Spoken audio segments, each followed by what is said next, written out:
Man, that thing is awesome. Check it out. Big ass flame. That's cool.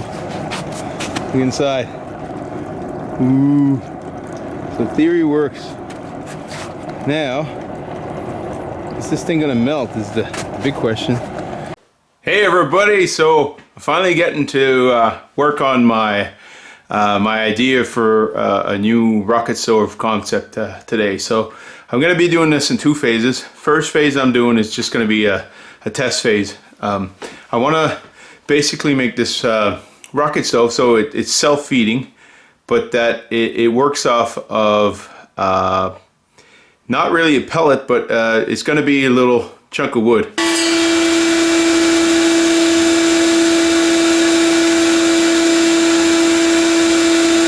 Instead of using small pellets or branches, tiny branches that you need to push in by hand, I want to use these basically fairly smooth round. This is about 1.5 inches high, and my theory is that as I put them in, they'll kind of move around each other. So I should have an air gap between them, and I should be able to push air through and get a nice flame going. So in order to do that a little bit more effectively, first thing I want to do is test that that style of wood shape is going to burn well. So I'm going to do that today, and I'm going to be using old Bitcoin miners. So what this is a chassis from a Bitcoin miner. Cards go in here, and there's a fan on the back and a fan on the front here. So I've taken all those things off, and I'm going to be welding a little plate here to cover this hole up. I've got a bottom piece which is going to be welded together, and it's going to come and just sit like this, and then I'll have this piece on the back here, and then I'm just going to pop a fan on this side of it. In this first phase, I'm just going to test, like I said, that the burning chamber is okay. Then the second step, I'll test the self-feeding system, and then the third step will be I'll make a complete unit out of stainless steel, because this is just an aluminum chassis. It might work for 1 or 2 times, but it eventually will melt. It might melt this time, but that'll be a cool video anyways. So I'll make some aluminum melt with some wood. So that's the plan for today. So I'll take you guys along so you can see me do a bit of welding and cutting, and then burn some sticks of wood. So if this works out well, my plan is to use this method to boil off my maple syrup this year, which so right now it's mid-January, so in a month and a half or so I'll have some maple syrup, some maple sap, coming off the trees here on my land, and I'm going to be making some maple syrup, some maple butter, and some maple candy. So I'll take you guys along for that too. So stick around. Alright, so I got all my parts cleaned off. Really important, guys, when you're welding aluminum, clean your aluminum really well. I found that just using one of these little stainless steel brush in a drill works really well. Better than a grinder, because the grinder tends to be grinding sideways like this, and you tend to have to put the wheel on the ground, and it spins much faster than a drill. So this, you can get down in the cracks, and it's not very wide. You can clean all your little cracks really well with this. So I've liked this. I've had good success with it, so I'm going to continue. I have a larger one and I have the small one. And these Bitcoin extrusions have a lot of, little grooves and things, right? So it's hard to get in there, but with this little brush I can get in there much easier than I could with a grinder. So and then you want to keep consistent with your direction. Blow off any remaining dust that you got, aluminum dust. So what you got there on the surface is aluminum oxide, and it melts at a much higher temperature than the base metal underneath. So if you're trying to melt through that without cleaning it, what tends to happen is the whole thing will just glob out, and you'll just blow a hole through it with the TIG welder. So it's probably my 6th time welding. So but the last project I did with Sawmill, it had a lot of aluminum welds on it, so I got to to practice a lot on that. So I don't like just sitting there practicing, because the argon gas is very expensive. So and this way here, I'm practicing with a purpose. So I do a lot of projects, guys, where I build up from one concept to the next. I use, like I said before, a scientific method. I test the theory with a partial build, and then I move on, do another partial build, keep testing my theories, and then I usually have an end goal, which is very elaborate, takes a lot of time, and I don't want to spend a lot of time building something if I have to refine the concepts first. So I like to refine that first, then I like to move on, and then I've got a solid concept at each step as I'm building through. So you've been watching me doing all these tests with chainsaw cuts and whatnot. Well, you'll see the end product of that is going to be a fully automated chainsaw mill that basically runs off a 15 amp 120 volt circuit. So that's what I want to get to, and it's something I'd like to be able to market someday.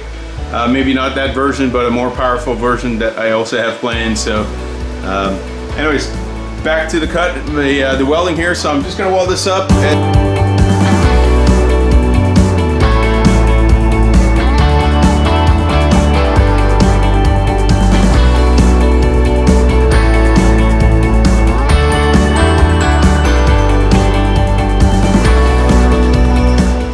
I just used the base metal, or the plate there, to melt onto the base metal here.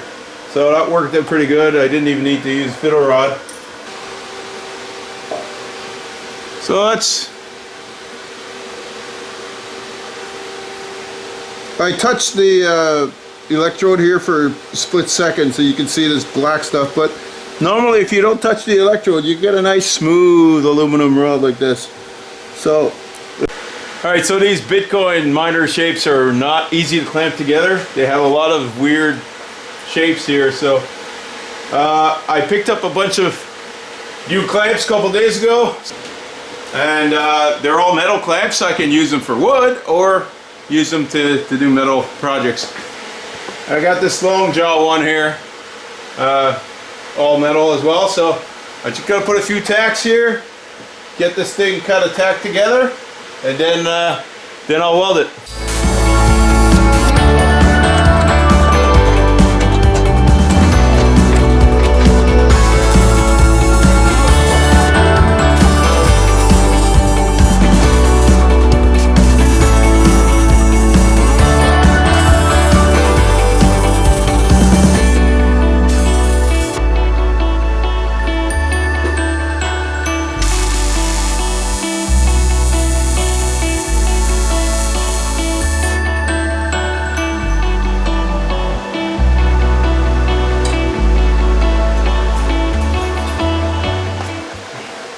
Alright, so that back side's all melted together.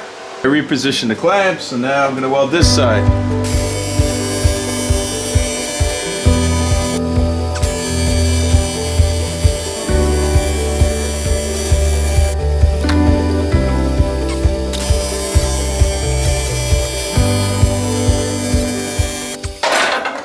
Let's just see what this thing looks like inside. It's very thin metal, guys. What I'm welding here is less than 1/8. This is a 1/8 of an inch thick plate. So you can see the 1/8 of an inch thick plate here next to the Bitcoin miner. So it's a little bit thinner. I'd say it's probably 3/32 of an inch. So that's not a bad weld. They don't look too bad inside. It'll pass for the test. And I'm learning at the same time, guys, so yeah, do the back side here. So see, I got a big crack here, so I gotta get the clamp on that, get that metal real tight.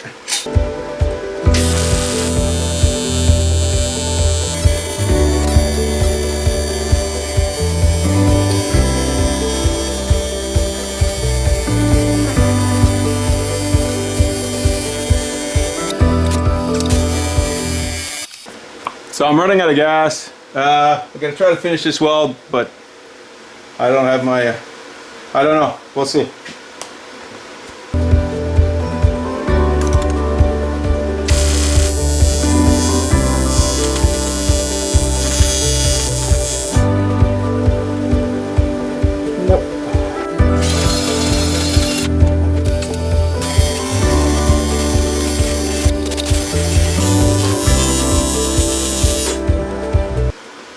That's it, no more gas. So this project will have to wait till I get some more argon. Alright, so I got a new tank of argon. I was able to get it before the store closed, so let's see if I can finish this thing.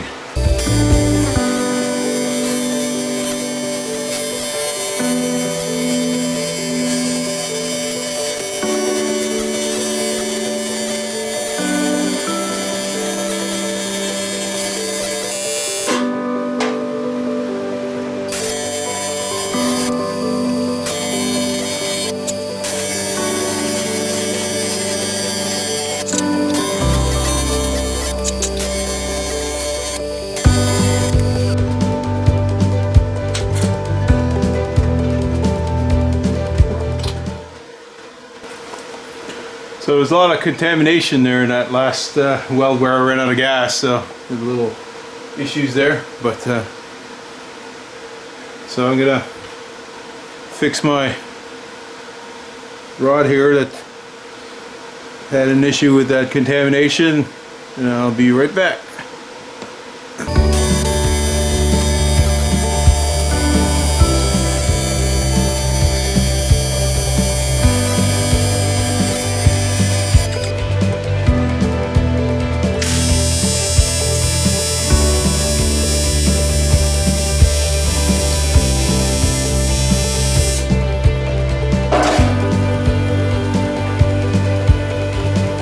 Well, maybe an ugly baby, but it's my baby.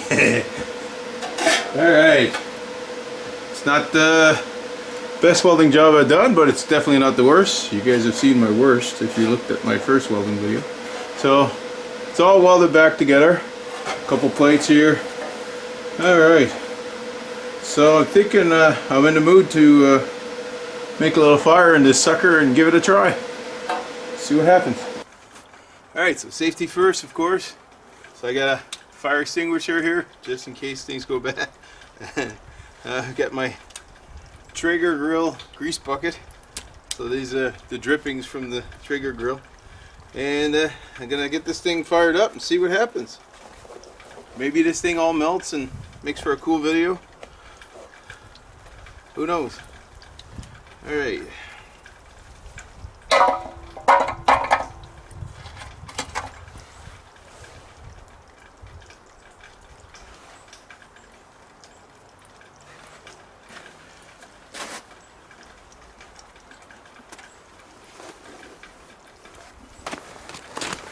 So I had to use some spruce to get it going, and now I'm going to try the round pieces.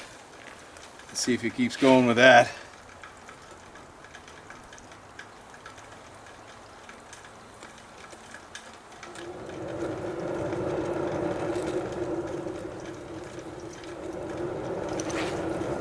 There's the rocket stove, sounding like a rocket.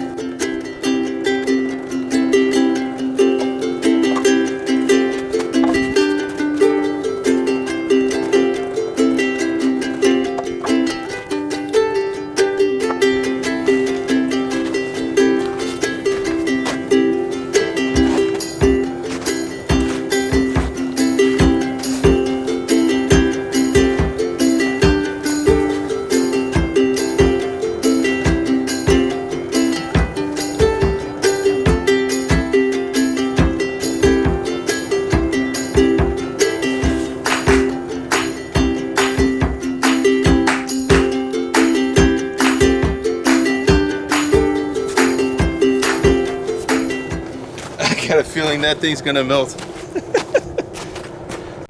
Man, that thing is awesome! Check it out! Big ass flame. That's cool. Look inside.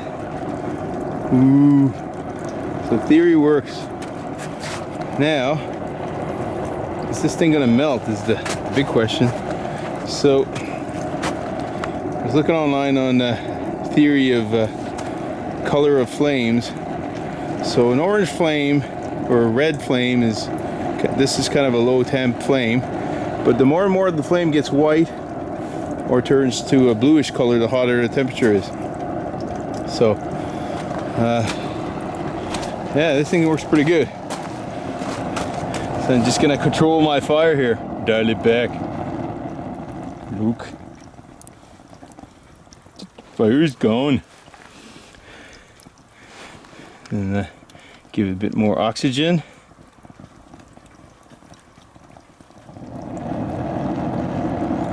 There we go.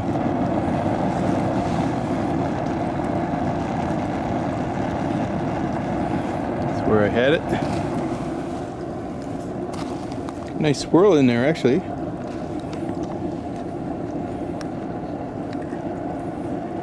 Kind of cool. Kind of a little swirl thing going on.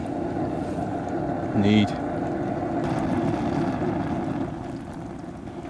There's the fans just barely turning. Dial back a bit. That's cool. There's full speed. Well, it's full speed I got with this battery anyways. These little fans can be cranked up a bit more, so some experimenting to do. And those are lasting really nice and long. I'm impressed. Look at the wood. Still going. That's pretty cool.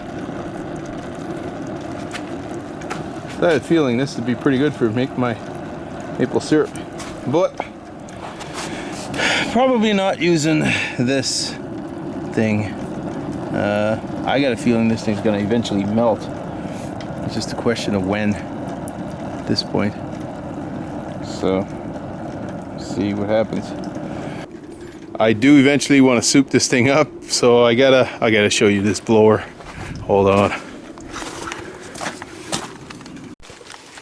See that blower? That's a 2 horsepower explosion proof blower, industrial blower. And I've got 2 VFDs here. So that's the one for my table saw, it's 120 volt, and that's a 2 horsepower, 240 volts. So I want to hook up one of these VFDs on that blower, and that's what I plan to use for my eventually have a kiln, kind of using this concept of the little chunks of round wood here. I got lots of I'm using this concept because I got lots of round wood in around the property, small branches, and I want to get into coppicing, which is basically you cut a big tree at the base during the winter. When you cut it, all these little stump sprouts come out, and they eventually get bigger and bigger. So you're not killing the original tree, and it's a great way to multiply on a small acreage. I 4.7 acres here, so multiply how much wood you can harvest from this from the property. So, all right, so having so much fun here that I figured I'd keep the fun going. So I brought up my meter so I can measure the temperature of this thing as it warms up. Got my fire extinguisher still. I got an extra battery so I can double the speed of this fan. More power. And I got some more wood. So let's light this thing up again and see what we get. Oh, and I got a pan here. I'm gonna boil some, melt some snow, and then hopefully boil it. See how that works out.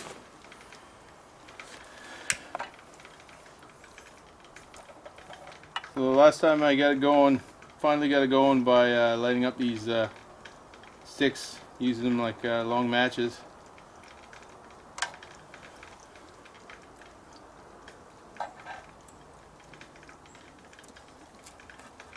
And once that got going, then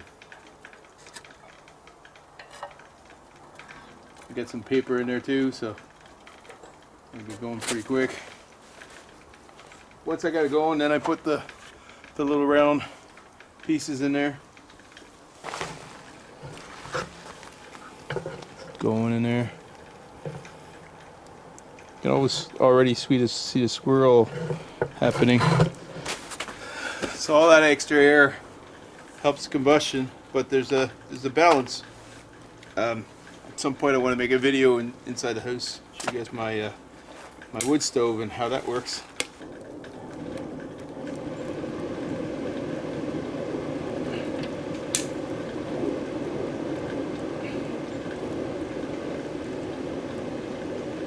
That's cool.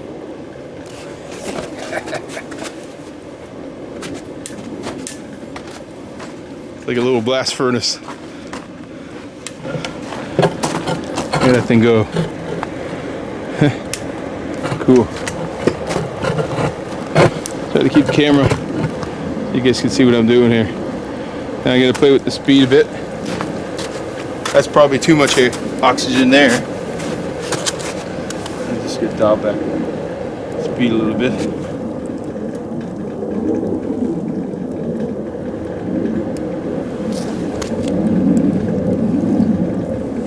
Cool.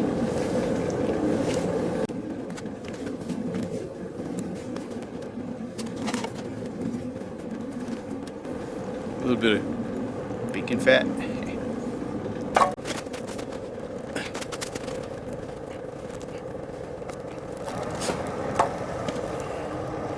So far so good. I think it looks pretty good.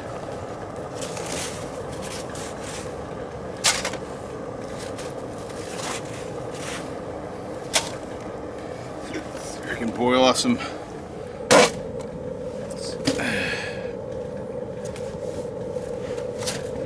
well, it seems to be melting that fairly fast.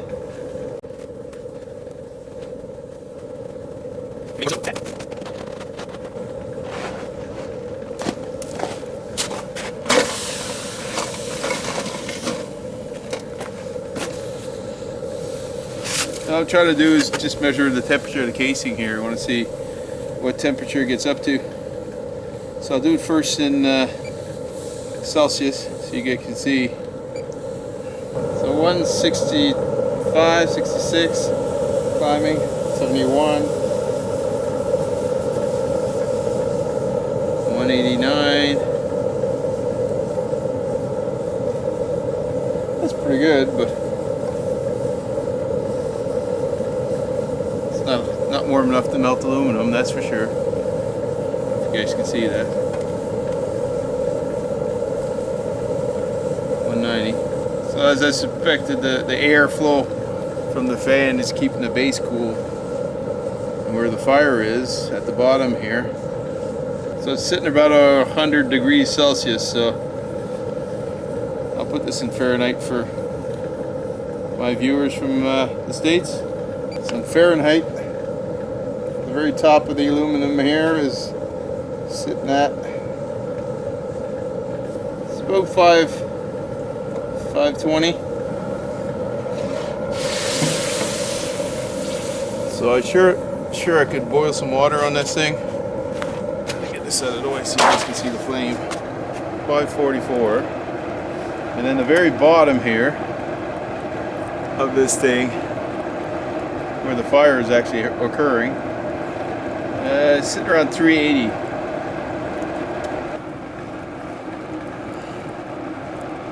Just gonna put the sensor of the flame, see here what I get. Like a 300, 860, 870,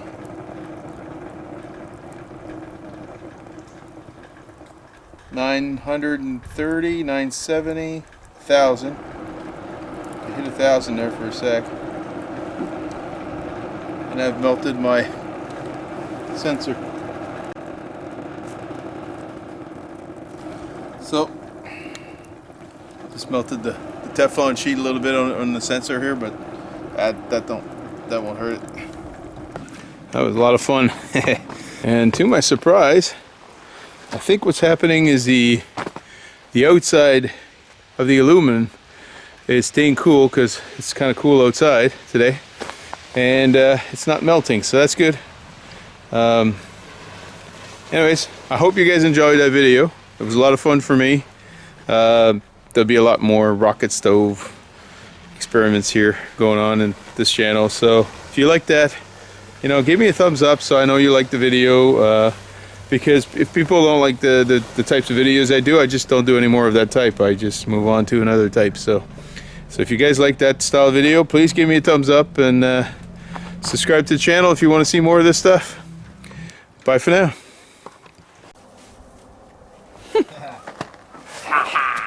Time to test my welds, see if they break. I mean, the thermal shock never hurt nobody, right?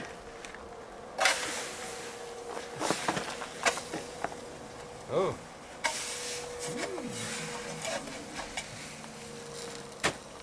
A little bit of snow. Melts nicely. None of the welds break. Good job, Jack. No issue with welding. They never broke. Hugging it with snow. I just invented a new technique for carrying with snow. Oh, what's your batteries? There. Fire out. Oh. Alright. Well, that was a lot of fun. It's like I told my wife, I work a lot. I work pretty hard when I'm working. And if I don't do this kind of stuff, there's no meaning in life. Bye.